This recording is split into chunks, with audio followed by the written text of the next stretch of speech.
Welcome to Spindash Amigos episode 2. I'm Steven Yes. Jesus. And I'm Jay Corvinus, and yes, we've made 2 of these. It's absolutely hilarious that we've done that. But yeah, we're carrying from last time using the magic of save states. And Cheater. I'm still in the hellhole of Marble Garden. And I've already plugged it up.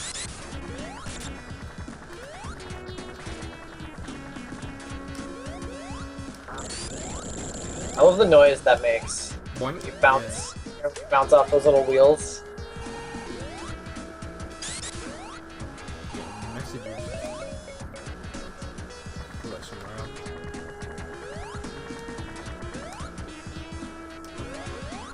I've in fact ordered a MegaDrive / Genesis USB pad, so soon it'll be absolutely, well, as close as you can get to legit. Shit, why not just get the Saturn USB one? That's the best.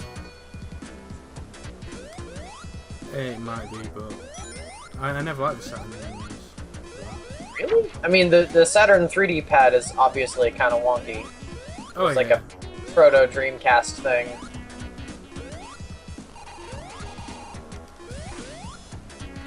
I bought some soap a while ago, and it was shaped like the MegaDrive Genesis pad, so I've seen those. yeah, they're pretty sick. I didn't use it. It's still there. It's like the Pokemon. I've got Pokemon Blue as well, so cartridge.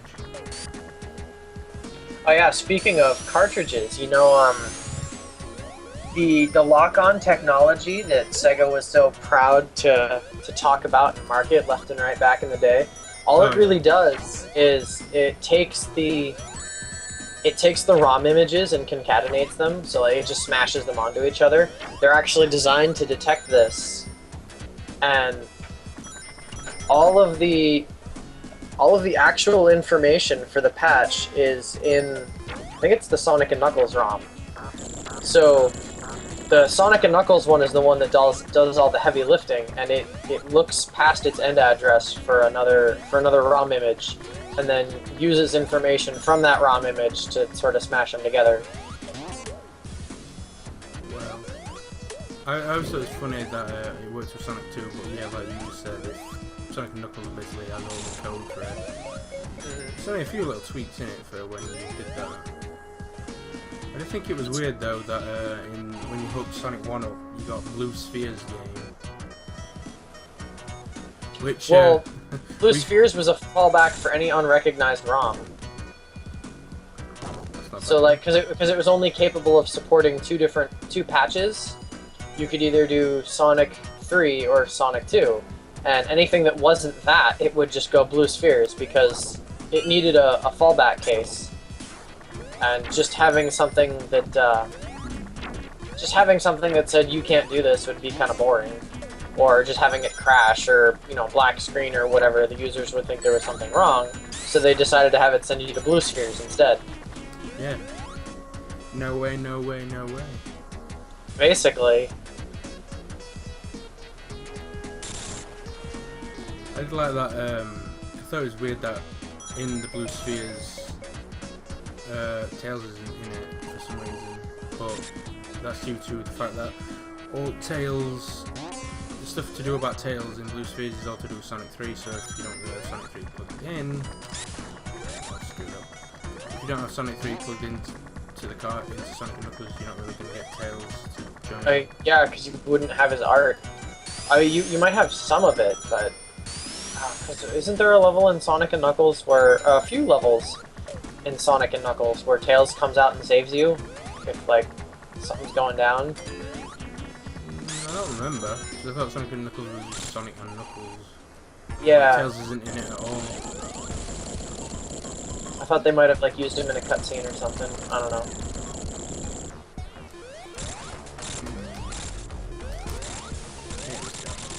It would make sense if they stripped all of his artwork out. They would need that space on the ROM, and then since the only time you would need Tails is when you lock the two together, and Tails' artwork is on the Sonic 3 ROM, you just reference it directly.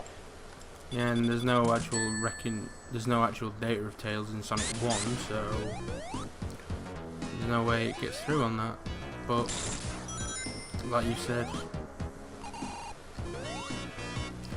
But one thing I did find out, we're doing a little research, was Sonic's speed values, or his top speed values during the game, and for some reason it's 8 for normal, like normal Sonic, like now. Top speed I can go is 8. But when I become Super I go 10, but when I get running shoes it's 12, so actually having running shoes is faster than going Super Sonic. And what's even more interesting is that those values get set instead of added to, so like if your normal speed is 8 and your super speed is like, what is it? 12 something? Yeah, it 10 doesn't... for Super Sonic. Oh yeah, it doesn't add 2, it sets the variable straight to 10. Which is why that's allowed to happen.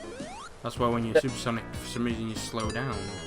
Yeah, but I suppose it would make sense because otherwise there might be some cases where you could, like if you went underwater and like somehow got the effect to stack, you could set your top speed to like 3 or 2 by accident. Yeah, that's why you always set values instead of like adding or subtracting to them for speed caps. Whoa, that's pretty cool.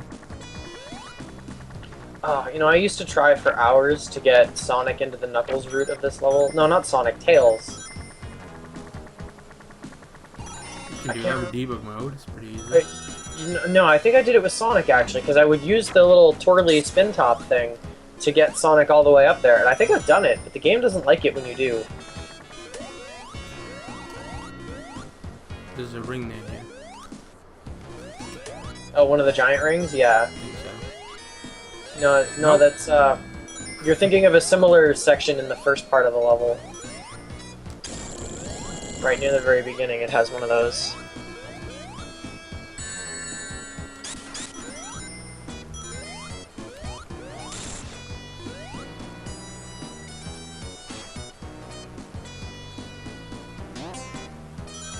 Speaking of Sonic 3, its sprite's a lot different than it used to be in Sonic 2 and 1.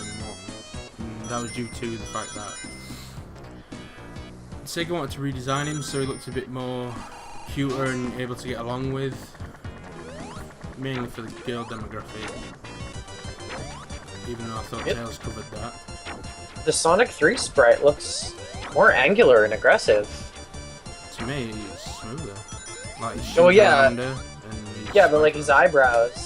oh yeah, His shoes are definitely rounder, but like the blue areas are very angular, very sharp looking. I think that was to still show that he had the attitude, what he was known for. What he's known for. Wow, messing up words here. Yeah. Hey, it's grass on the thing. I had to mow him down with Super Sonic. If you remember any locations of Giant Ring special stages, point them out. If I forget.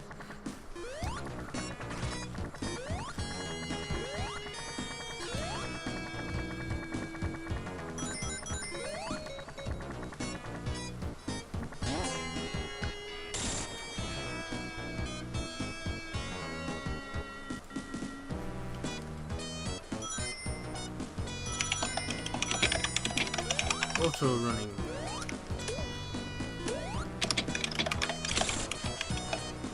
I just thought Sonic's sprite for like casual running was pretty good in this game.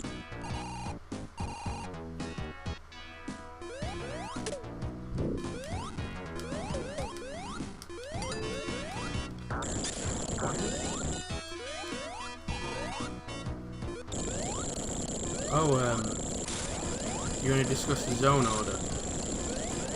What was slightly changed?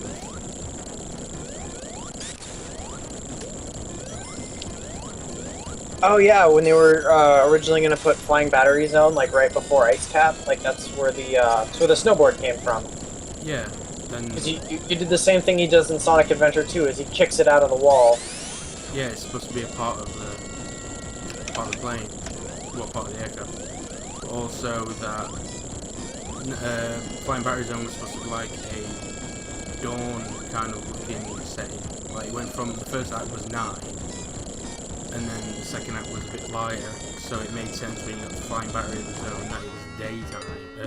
Flying Battery Zone, when you got to Ice Cap Zone and it was daytime, while Carnival Night Zone was in the name that it was night.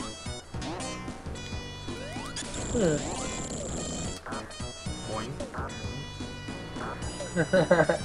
Oh, I can't tell you how many times I've done that. Just sat there over and over and over again.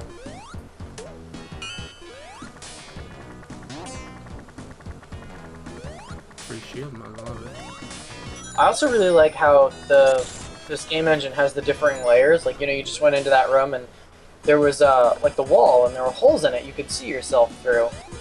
That's actually a really interesting trick, and I've done something like that in one of my game engines, and I definitely didn't do it anywhere near as well as Sega does, because mine is really wasteful. It's because I'm using PNG files for transparency. And I also don't chop my tiles up like they do. Boss is defeated. I thought this boss was pretty cool, that Tails Light carries you.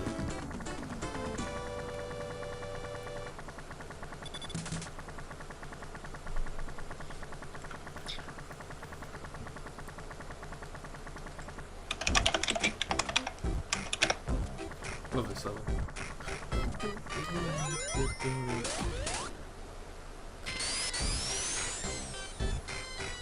We've seen that kind of thing later.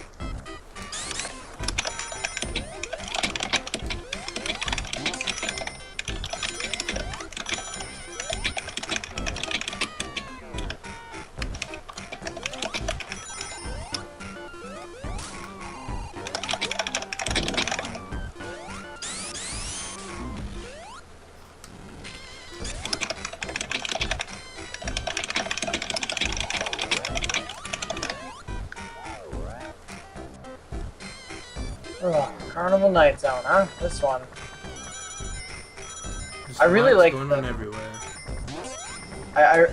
The level design for this, I think, is both a blessing and a curse, because it really is exhilarating with its lots of slopes and just, you know, careening down. Basically, it's a roller coaster of a level, but it also kind of set a precedent for that in, like, all of the games that came afterwards. Especially Twinkle Park. Yeah, exactly. Well, maybe not so much Twinkle Park, but, like, I say more like the Sonic Rush kind of games. Oh, yeah. And, like, that carnival level in that was... I love the music of that. Oh, no, not the theme, the design. The fact that it's, like, you just go. Yeah, and you just hold forward and go. Boost to win. It went from being, like, a neat little addition that you use to like add variety to your game to becoming a staple. And this kind of design doesn't make for good staple design. It makes for good like a gift design. Like you give your not so much optional, but in the middle of the gameplay, you know, you give your player a gift. You're like, for doing so well for so long, congratulations, here's your reward. I know what you mean. It's appeasing to the player of going, hey, look how far you got. Tails, stop ruining. Tails is a little shitstick in this level. He totally screwed me up the first time I played, too. Although, actually, in part 2, he was a blessing instead of a curse, because, you know the infamous barrel that you have to push up and down to get on? Yeah. Because I had Tails, I didn't actually even have to do that. Yeah, what I did... Yeah, well, with him, boing, boing, boing, I just jumped over and over and over again. And I just kept smashing the jump button until between the two of us, we were able to push the barrel past the point and I was able to get out. Nice. I think that's how I did it originally. It's so stupidly hard to do that way, but I just kept doing it. They totally should have just like put some arrows in there, just that flash on screen for a second or two once you get to that area. Just like 2 up and down arrows, and that would have been all it would have taken. Oh yeah, by the way, you asked to know where the special stage rings are? There's one. Thanks. Okay, well, that was a bit weird.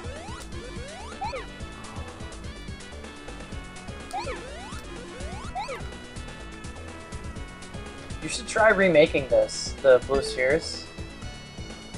With what? You mean the game? Yeah, like you should just try remaking it in whatever game engine you prefer the most, just to, you know, as practice. Imagine if you just made a game that was just all this and it's just about how quick your dexterity is. That'd be a pretty kick-ass game for mobile. You just swipe everywhere. Oh shit, you're totally right. You might have stumbled onto something glorious here.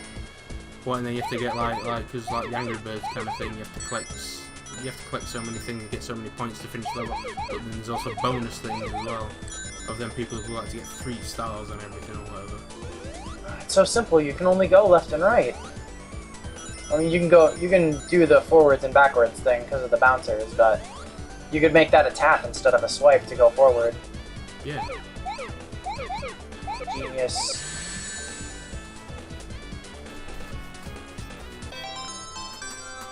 What would it be called though? Blue balls. What, the original name? Got all the emeralds.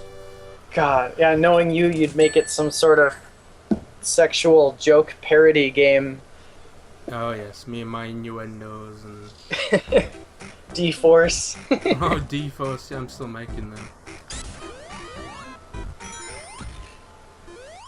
I still like what I've renamed the guy in the game Super Plummet, what I'm doing, where I renamed him to Brock Ironcrotch. Because that's just the beefiest name ever. Originally going to be called Hank Jisms, but it didn't sound right. Yeah, picking a name is like really one of the toughest parts of making a game. I mean, you know, as a gamer... Oh, there he is. There's Supersonic. I was there walking around and looked at my rings, I was like, I've got 100 and some rings. Yeah, like as a gamer, your subconscious can just start shitting game mechanics at you, but thinking of a deep, meaningful name is like, how do you even do that? I thought my daddy's he's pretty picking up some other names for games. He's going with Super Plummet. He went with Suicide Drop originally. Oh, if only the market was different. Actually, you know what? If you still want to do Suicide Drop, what you should do is you should make it like a Unity web player and just toss it up on like Itch.io or Newgrounds. Yeah, we probably could still do that. Since we made it in Unity, it'd just be just throw it over there. Yeah. So like you were Supersonic there. What's really interesting about this game is they Supersonic is mostly a palette swap. Supersonic sprites are actually Blue Sonic with his spikes pushed up, and they just gave him a rotating palette. And they did this for several reasons, not the least of which being if they didn't have the time or a sprite wouldn't show up on screen very much, they could just leave it. They didn't have to make a new sprite for that action. They could just be like, oh, well, don't look at it because Sonic spikes are down, but he's totally still Supersonic. Yeah, like when you want barrels of Supersonic. Yep. I mean, I know why they did it, because, you know, Super Rush development cycle, and for the amount of time that sprite's going to spend on screen, it's totally not worth it to make one. Jesus, I hate water. Oddly enough, it's my favourite type of Pokemon, but... I was going to say, water is the reason for your existence. Like, it powers all life on Earth. What are you talking about? You hate water. I drink it every day!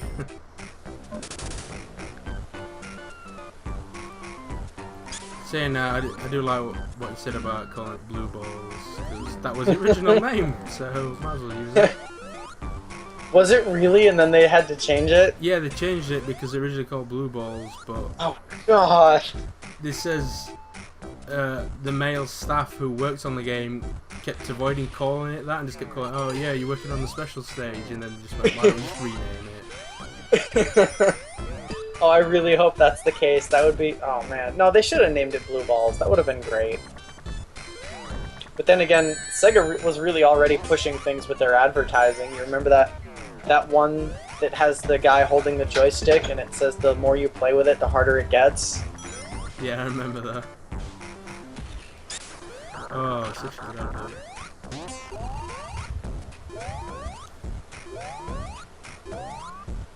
I just got confused about the Sonic 3 advert. That was weird. Which one? The one with the plane guy. The guy's like in a bomber. Oh, and he's dropping all the copies of Sonic 3 on people? Yeah, and he's like, oh my god, it's got 7 new zones. Oh my god. And it's like, oh, Jesus Christ, man. Calm down. Right. Yeah, well, you know, at the time, that kind of marketing really worked. If it was aggressive and weird and somewhat strange, Nice. yeah, it would sell like hotcakes. But I think it's a testament to the design of Sonic that while their marketing sold the copies, the excellent gameplay is what keeps selling them. Yeah, and friends. So I never had Sonic 3, but I played it because my mate had it. So. And most of the time, if you had enough money, you went out and bought a copy of your own because you liked it that much. But if it hadn't had the deep, intricate gameplay mechanics, like with the slopes and just the way Sonic acts like a pinball, all the marketing in the world wouldn't have helped it. If it didn't play right, it wouldn't work. You know, just the norm of game failures. Yeah, I mean, if it had been a typical platformer with no slopes and just square platforms everywhere and a fixed jump speed, fixed running speed, it just would have drowned in a sea of mediocrity. Just like Bubsy. Exactly like Bubsy. Well, Bubsy, for some reason in that game, you can go from 0 to like 60 in about 4 seconds, and then you can't play it properly. It doesn't work. It just keeps slowing down. So it does say something about this game. I don't like it when people take the mickey of this game. It's a well-designed game. It is, absolutely. But like, everyone even always with defends those... Mario. I don't get that. Everyone always defends Mario. Well, that's a war that's been going on for over 20 years now. 23 But I years. really like, yeah, I really like those bumpers. Like, the angle they send you at it's an exact reflection of your entry angle. And so if you know your jump parabola perfectly, you can plot your jumps with and include those bouncers. They don't have to be an obstacle, they can help you. I was gonna drown there. Do you remember the original opening for this game? Where he's on the surfboard? Oh yeah, I remember that. It was Nemesis from Sonic Retro who discovered that. Shout out. Yeah, he's a really cool dude. I say it's funny, but like a lot of people think they wanted more of a continuation story from Sonic 2. That's why it's the true ending of Sonic 2 if you get all the 7Ks emeralds. Yeah, I like it. I prefer the new ending to the old one. And then Sonic just somehow just gets it whacked out of him with just knuckles. Yeah, pow! Right in the kisser. Honeymooners. I just someone went out and made an animation for that. Sonic the Honeymooners. There's so many rings in this section. You're gonna be supersonic for days. Turn the lights back on. I think it's really interesting to see the difference between early Sega Genesis games like Sonic 1 and Alex Kidd and this, which is one of the later games. Just the difference in terms of visual quality and how much they were really able to get out of the console. I'm gonna try what you said. I'm gonna get on. Oh, no, don't. You'll be there for days. Like, I barely had enough time to get to a checkpoint when I did that before I got time over. But yeah, there's that regular Sonic sprite with a rotating palette. Yep.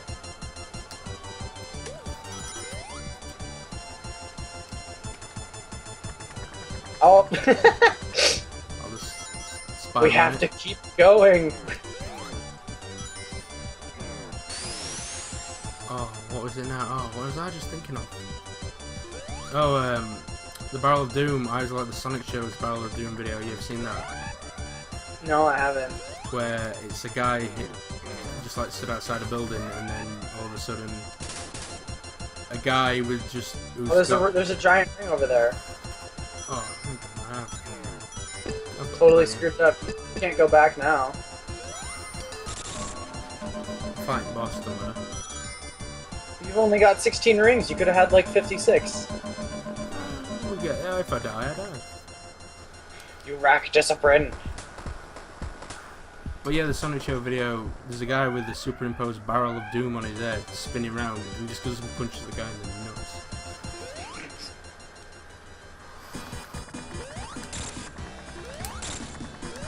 I'm really bad at the this. shield.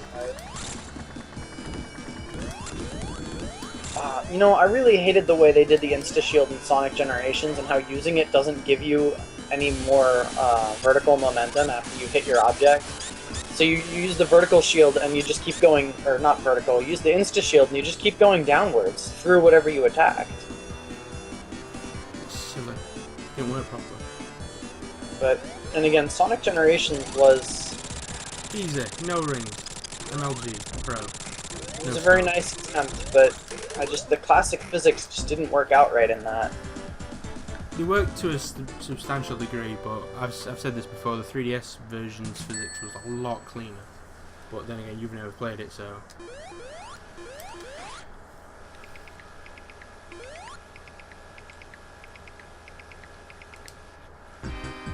What are we looking at for time? Ooh, this is a good stage. Oh, we've got about 4 minutes left. You know, Melpantro and Hinchi are supposedly working on a Generations remake of this level. Oh, that'd be kick-ass. What, start with, like, Cityscape with Snowboard? I mean, it's basically built for it. But then again, they've been working on that since Sonic Generations came out, I think, so who knows when it'll happen. Hopefully it's great then.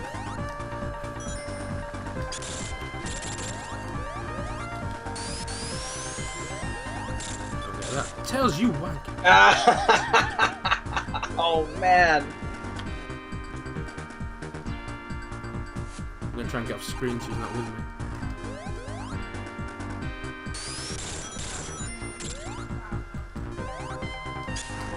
Oop. Penguinators coming up. Dead Penguinators. Oh, you should have got the electric shield before you, or no, get it after you turn into Supersonic. What, so you still got that double jump? Well, and you no. absorb rings. Yeah, exactly, so that it pulls rings towards you. Like, there was one down there right when you transformed. It was to the left side of the screen. Well, I'm just a loose cannon. You're a loose cannon. I guess so. I too like to play dangerously. You didn't play by the rules. I made a version of this level for Sonic Adventure once. Boy, was that atrocious. I thought it was already in Sonic Adventure. Oh, you're funny. I love the music of that. That's what's in the start of the intro of these videos. The snowboarding section. Oh shit, get back on it. What have you done? Oh. What have you done? Damn it. That was a valiant attempt, though. No, I'm gonna have to go through all of my old Sonic Adventure levels and remake them, because playing them again now, all these years later, is just makes me realize how garbage they are. Yeah. I'm not disagreeing with you. No, it's okay. It's like, I think the worst problem was that I didn't know how the spring lockout timers worked, the spring and dash panel lockout timers. And I had no idea that the camera triggers were actually cubes instead of spheres. That's why, like, the new levels, like the new version of Mushroom Zone I made is just so much better than the old one.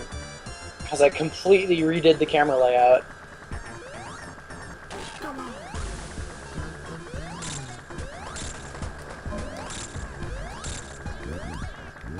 Speaking of the Saturn from earlier, I love my Saturn, and I've got a copy of Sonic Jam, and for some odd reason, in Sonic Jam, the ports of Sonic 3 and Sonic & Knuckles, the sound effects from monitors and enemies are completely different.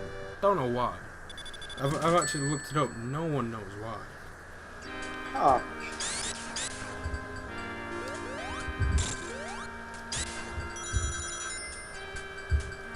I really like the second half of this stage, Oh, just yeah. in terms of level design. The music wise, it's glorious as well. Oh Better- yeah, better easily than- best. It's like right up there with Rooftop Run and Crisis City for best Sonic tracks ever. And it's just jamming out to music.